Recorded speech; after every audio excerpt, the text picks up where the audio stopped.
The subject of this speech is a topic which has been discovered recently and which may not exist at all. I may be talking about something that does not exist. Therefore, I'm free to say everything or nothing. I, in my stories and novels, often write about counterfeit worlds, semi-real worlds, as well as deranged private worlds, inhabited often by just one person, while meantime the other characters either remain in their own worlds throughout or are somehow drawn into one of the peculiar ones. This theme occurs in the corpus of my 27 years of writing. At no time did I have a theoretical or conscious explanation for my preoccupation with these pluriform pseudo-worlds, but now I think I understand. What I was sensing was the manifold of partially actualized realities lying tangent to what evidently is the most actualized one, the one which the majority of us, by consensus gentium, agree on. Later that day, back home again, but still deeply under the influence of the sodium pentothal, I had a short, acute flash of recovered memory.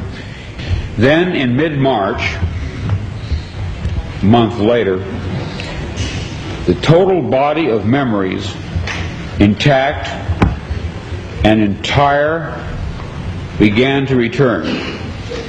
You are free to believe me or to disbelieve, but please take my word on it that I am not joking. This is very serious, a matter of importance. At that time, I had no idea what I was seeing. It resembled nothing that I had ever heard described. It resembled plasmic energy. It had colors. It moved fast. It collected and then dispersed. But what it was, what he was, I am not sure even now.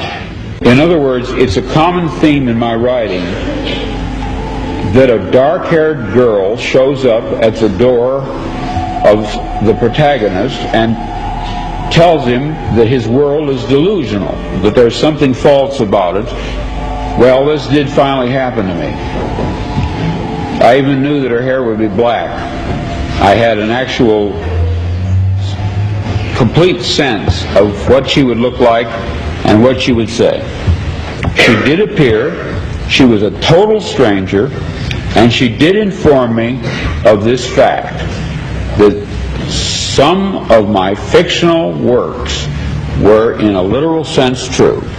I wrote out these dreams in novel after novel, story after story. To name two in which this prior ugly present obtained most clearly, I cite The Man in the High Castle and my 1974 novel about the U.S. as a police state called Flow My Tears, the Policeman Said. I'm going to be very candid with you.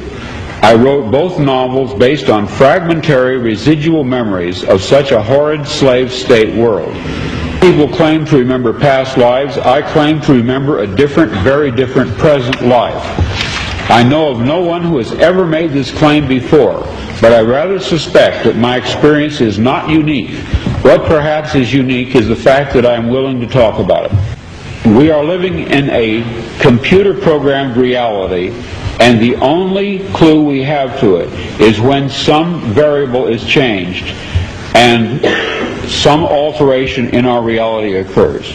We would have the overwhelming impression that we were reliving the present, déjà vu, perhaps in precisely the same way, hearing the same words, saying the same words. I submit that these impressions are valid and significant, and I will even say this: such an impression is a clue that at some past time point a variable was changed, reprogrammed as it were, and that because of this an alternative world branched off.